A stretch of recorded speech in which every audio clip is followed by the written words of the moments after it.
Bismillahirrahmanirrahim. Assalamualaikum warahmatullahi wabarakatuh. Yang kami hormati Pak Sebi, Dinas Pendidikan, Kementerian Keuangan, Ada dan Negara. Kemudian dari Inspektorat Belajar Negara dalam hal ini diikuti oleh Pak Irbansus. Jadi perlu Bapak Ibu semua ketahui bahwa di Inspektorat ada pembentukan Irban baru. Jadi Irban khusus yang dalam hal ini dijabat oleh Pak Fauzan. Kemudian dari Belajar Negara Pak Asyitar, dari Satpol PP selaku PPNS Pak Sugeng, kemudian Pak Polsek Wanajadi Pak Rabe Agus, kemudian dari BPKAD kami hormati Bapak-bapak, Ibu, Kepala Sekolah, kemudian K3S, SMP dari Korda 2 dan Korda 4, kemudian Bapak-bapak Ketua Komite semua nih, tidak ada Ibu Ketua Komite, tidak ada. Baik, pada siang hari ini saya tidak perlu memperkenalkan diri lagi ya, karena tadi sudah diwakili oleh Pak Fauzan menyampaikan perkenalan. Saya turun aja biar Bapak Ibu semua tidak ngantuk, karena secara teoritis otak manusia itu bisa menyerap atau mendengarkan penyampaian materi itu biasanya maksimal 20 menit. Setelah 20 menit kebanyakan sudah tidak fokus, sudah gerak-gerak, sudah goyang-goyang, bahkan sudah ngantuk. Yang belakang mereka semangat, bapak-bapak yang belakang, yang pojok terutama, yang pojok itu sudah mulai gerak-gerak. Jadi pada kesempatan pagi ini kami berkesempatan untuk menyampaikan materi terkait dengan pengenalan Satgas Cyberbullying. Kira-kira apa yang ada di benak Bapak Ibu semua terkait Satgas Cyberbullying ini?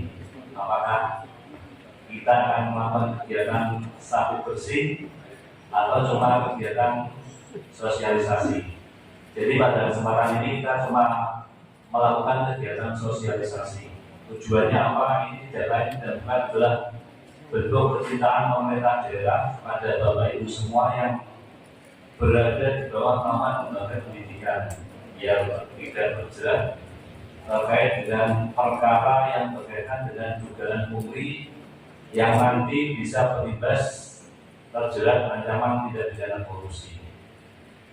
Mungkin tadi juga sudah disampaikan oleh Pak Sebi bahwa akhir-akhir ini marak sekali pemberitaan melalui media online atau media massa kaitannya dengan pemberitaan dugaan pungli atau sumbangan yang dinilai memberatkan bagi wali murid yang anak didiknya melakukan pendidikan di satuan pendidikan dasar mulai dari SD, SMP, SMA, SMK. Maka pada kesempatan ini di tahun ini berdasarkan laporan Satgas Cyberbullying di provinsi pada bulan lalu kalau tidak salah, ini kita menitik beratkan pada kegiatan cyberbullying di dunia pendidikan. Ini bukan dalam artian kita mencari-cari kesalahan pada Bapak Ibu semua yang berada di bawah naungan lembaga pendidikan. Tapi ini bentuk kita melakukan kegiatan preventif pencegahan biar hal-hal yang diberitakan tersebut nanti tidak terjadi atau paling tidak bisa diminimalisir, khususnya di wilayah Kabupaten Banjarnegara. Kira-kira setuju menurut? Baik, untuk Satgas Cyberbullying sendiri, yang namanya Satgas berarti satuan tugas gabungan dari beberapa institusi yang ada di wilayah Kabupaten Banjarnegara. Satgas Cyberbullying ini terdiri dari gabungan APH dalam ini Polres Kejaksaan, kemudian dari Inspektorat juga ada. Lanjut Mas. Dasar pembentukan Saber Pungli Satgas Saber Pungli ini terbentuk pada tahun 2016 berdasarkan Peraturan Presiden Nomor 87 Tahun 2016. Kemudian Surat Mendagri Nomor 927 dari 5065 dari SJ tanggal 30 Desember 2016 perihal penugasan pembentukan dan penganggaran unit pemberantasan pungli tingkat provinsi, kabupaten, dan kota. Jadi Satgas Saber Pungli ini sudah didukung oleh anggaran dari pemerintah daerah. Kemudian keputusan Bupati Banjarnegara nomor 700 dari 1090 tanggal 6 Oktober 2023 tentang pembentukan Satgas Sabu Bersih Pungutan Liar Kabupaten Banjarnegara tahun 2023. Jadi tiap tahun ini komposisi Satgas Saber Pungli ini bisa dilakukan perubahan karena mungkin juga adanya pergantian atau pergeseran jabatan, sehingga Satgas Saber Pungli ini komposisi personelnya bisa berubah tergantung dengan pejabat yang saat itu menduduki jabatan pada jabatan yang diemban dalam komposisi Satgas Saber Pungli. Lanjut. Itu adalah struktur organisasi Satgas Saber Pungli tingkat kabupaten. Pengendali dan penanggung jawab dalam hal ini adalah Bupati Banjarnegara, kemudian Kapolres dan Dim, Kajari, Wakil Bupati, dan Sekda selaku penasihat. Kira-kira Bapak Ibu sebelumnya sudah tahu nggak keberadaan Satgas ini? Belum atau baru kali ini? Jadi ini adalah alamat belum tahu, merupakan hal yang baru yang perlu panjenengan ketahui semua keberadaannya dan tugas pokoknya. Kemudian Ketua Pelaksana Unit Satgas adalah Pak Wakapolres yang kebetulan pada pagi hari ini beliau tidak bisa hadir karena sedang melakukan seleksi sesdimen persiapan sekolah untuk calon Kapolres. Kemudian Wakil satu adalah Pak Inspektur Banjarnegara yang pada siang ini beliau bagi tugas melaksanakan kegiatan sosialisasi di Polda Kota, Polda 1 ya. Kemudian wakil dua adalah Kasino Jari, ini Pak Taufik Hidayat yang saat ini bisa hadir. Sekretaris Satgas ada beberapa bidang operasional, bidang logistik, bidang admin, bidang keuangan, bidang data informasi. Kemudian di bawah sekretaris ini ada Pokja, mulai dari Ketua Pokja Intelijen, ini tugasnya melakukan serangkaian kegiatan intelijen, hampir sama dengan tupoksi dari Pokja yang ditunjuk dari institusi asalnya. Kemudian Ketua Pokja Pencegahan ini dari Kasat Reskrim Polres Banjarnegara. Salah lagi. Ketua Pencegahan nanti akan dijelaskan lebih lanjut. Ketua Pokja Penindakan dari Reskrim Polres Banjarnegara. Kemudian Ketua Pokja Justisi nanti juga terdiri dari gabungan beberapa institusi. Next. Visi Satgas Saber Pungli adalah terwujudnya pelayanan publik pada pemerintah daerah Kabupaten Banjarnegara yang terbebas dari pungutan liar.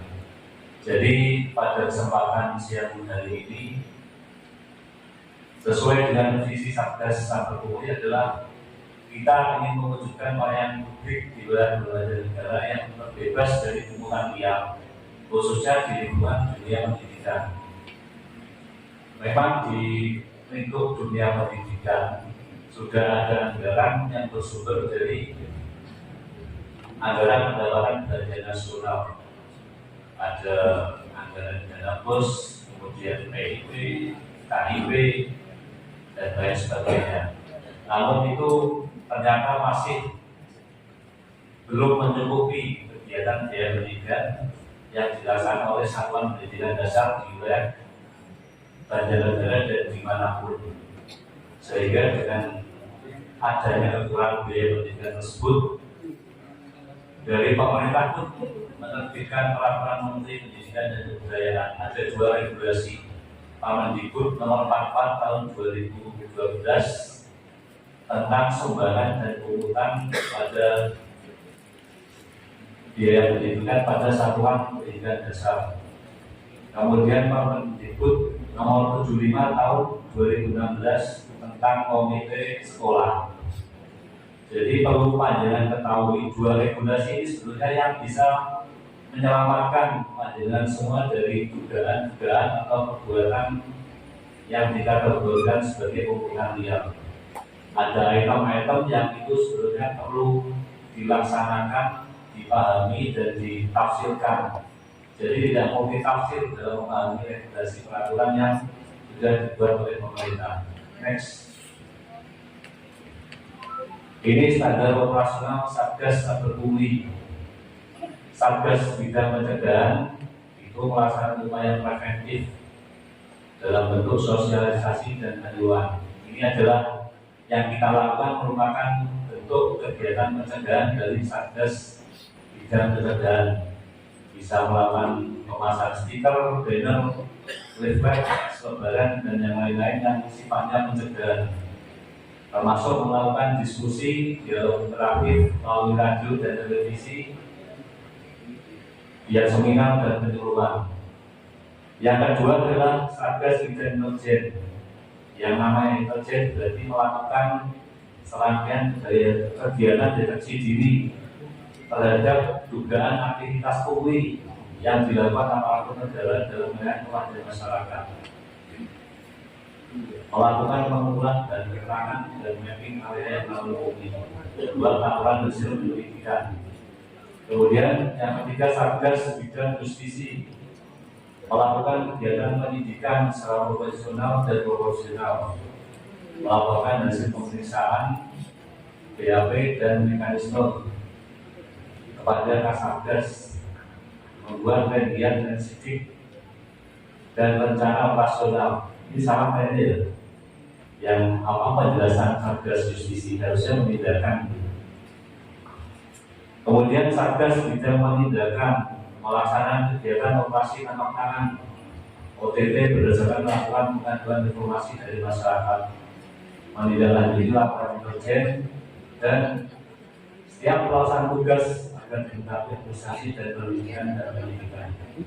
Jadi itu kurang lebih beberapa SOP Satgas Cyberpungli. Jadi dari Satgas Cyberpungli kita bisa melaksanakan kegiatan operasi tangkap tangan kayak KPK di tingkat kabupaten. Tentunya dari dasar operasi tangkap tangan kita sudah mempunyai data dari Satgas Bidang Intelijen. Kemudian saat melakukan UPT kita juga gabungan antara Satgas Bidang Penindakan dan dari Satgas yang lain dalam melaksanakan kegiatan OTT tersebut. Lanjut. Ini adalah konsepsi tentang pungli. Jadi definisi tentang pungli adalah pengenalan biaya atau pungutan di tempat atau kegiatan yang seharusnya tidak ada biaya tambahan, sehingga dapat diartikan sebagai kegiatan memungut biaya atau meminta uang secara paksa oleh seorang pajak yang lain. Definisi yang termasuk dalam kategori ini adalah suap, pemerasan, memberikan hadiah atau janji, memberikan hadiah atau janji, dan gratifikasi. Jadi itu adalah definisi atau konsepsi dari pungli itu sendiri, harus benar-benar bisa dipahami mana-mana yang itu bisa dikategorikan sebagai pungli, mana yang tidak dikategorikan sebagai pungli. Ini jenis tindak pidana korupsi sesuai dengan Undang-Undang Nomor 31 Tahun 1999 sebagaimana diubah dengan Undang-Undang Nomor 20 Tahun 2001. Ini di secara umum dirumuskan dalam 30 jenis tindak pidana korupsi, namun dikelompokkan dan menjadi 7 jenis yang besar.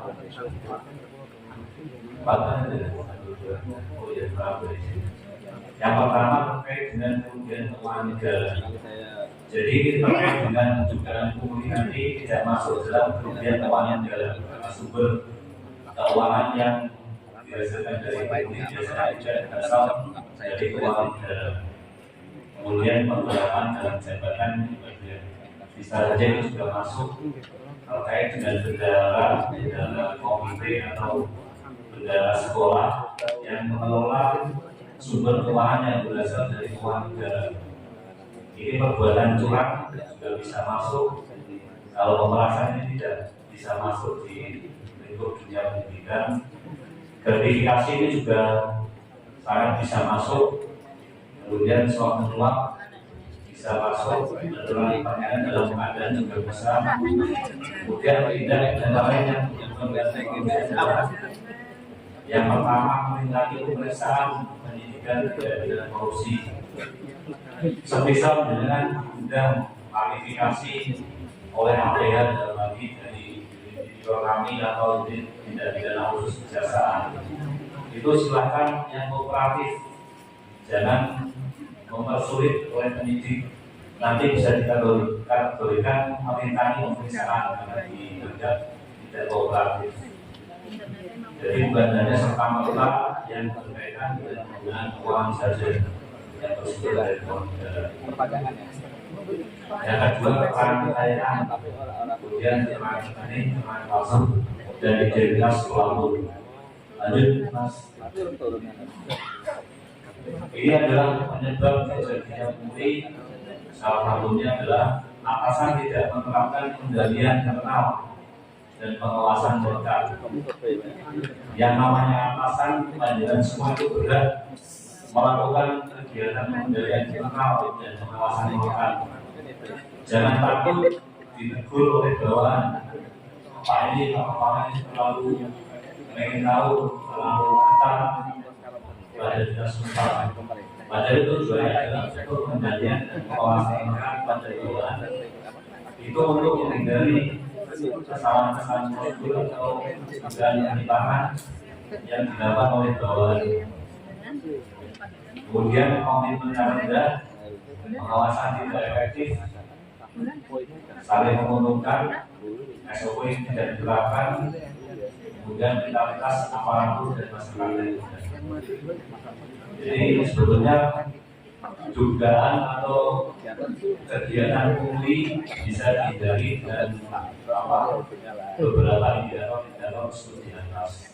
Kalau itu bisa diterapkan oleh Bapak Ibu semua, insya Allah itu bisa meminimalisir terjadinya kegiatan pungli khususnya di lingkup dunia pendidikan.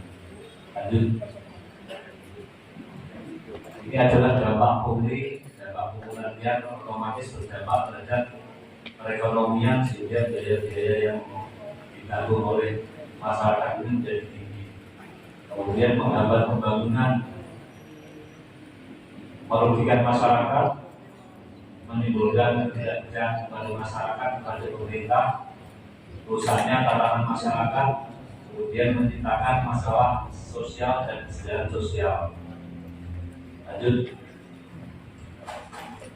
Mapping area rawan pungli. Jadi objek area yang menjadi sasaran dari Satgas Sabtu pungli ini sebenarnya tidak hanya terpaku pada 7 item itu terus di depan, cuma ada beberapa lain yang tidak bisa kita semua sebutkan. Yang pertama terkait pengadaan jalan dan jasa sepanjang umum, kemudian terkait dengan perizinan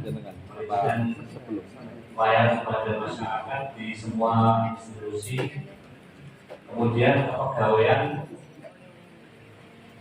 yang keempat adalah pendidikan. Jadi fokus kita adalah membahas mapping area rawan pungli di sektor pendidikan.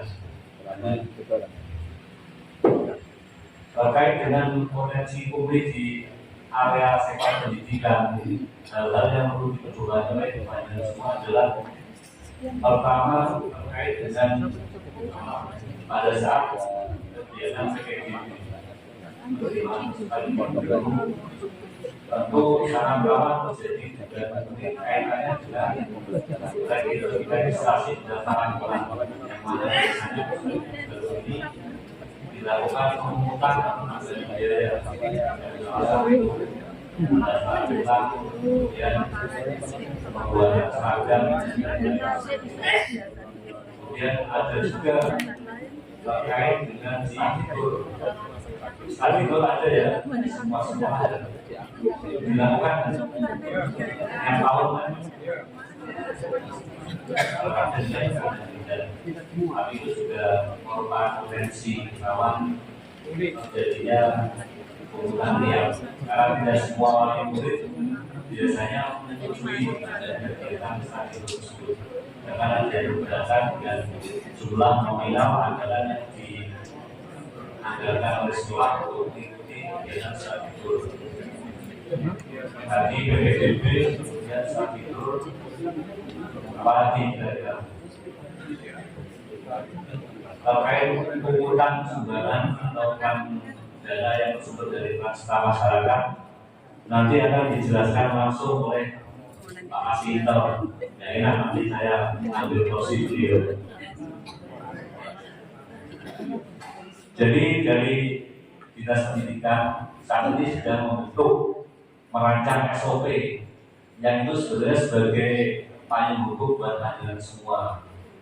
Definisi antara sumbangan pungutan itu sudah sangat tipis sekali sehingga perlu dilakukan langkah-langkah dalam hal ini bukan istilahnya nakali ya, tapi sebagai upaya bahwa kekurangan anggaran biaya pendidikan yang dialami sekolah ini bisa dilakukan dengan mengumpulkan atau menggalang dana dari peran serta masyarakat dalam hal ini wali murid, tentunya dengan tetap mengacu pada Permendikbud nomor 44 tahun 2012 dan Permendikbud nomor 75 tahun 2016 tentang komite sekolah.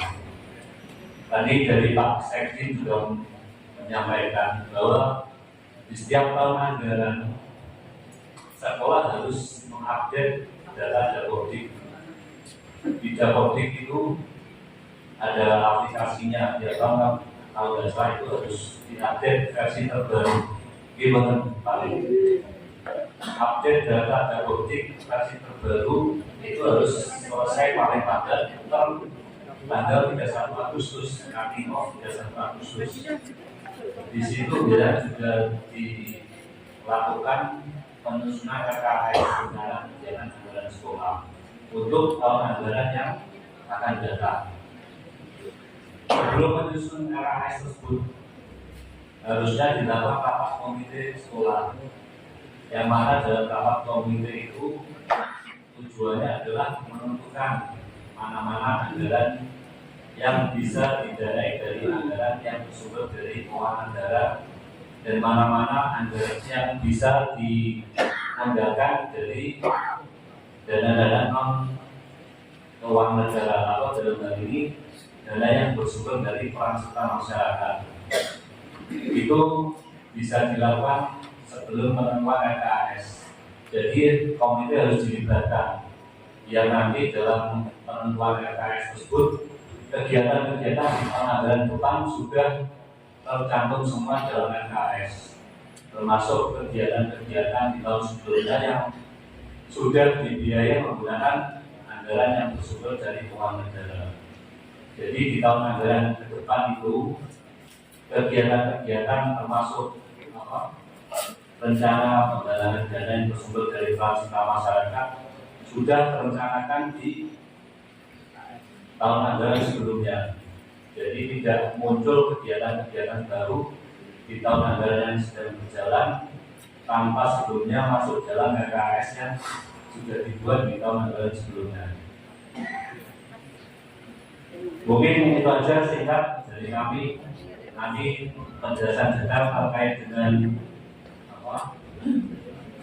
sumbangan atau pungutan, kemudian perbedaan antara sumbangan pungutan dan pungutan nanti akan disampaikan oleh Pak Asinto dari Badan. Kurang lebihnya mohon maaf. Assalamualaikum warahmatullahi wabarakatuh.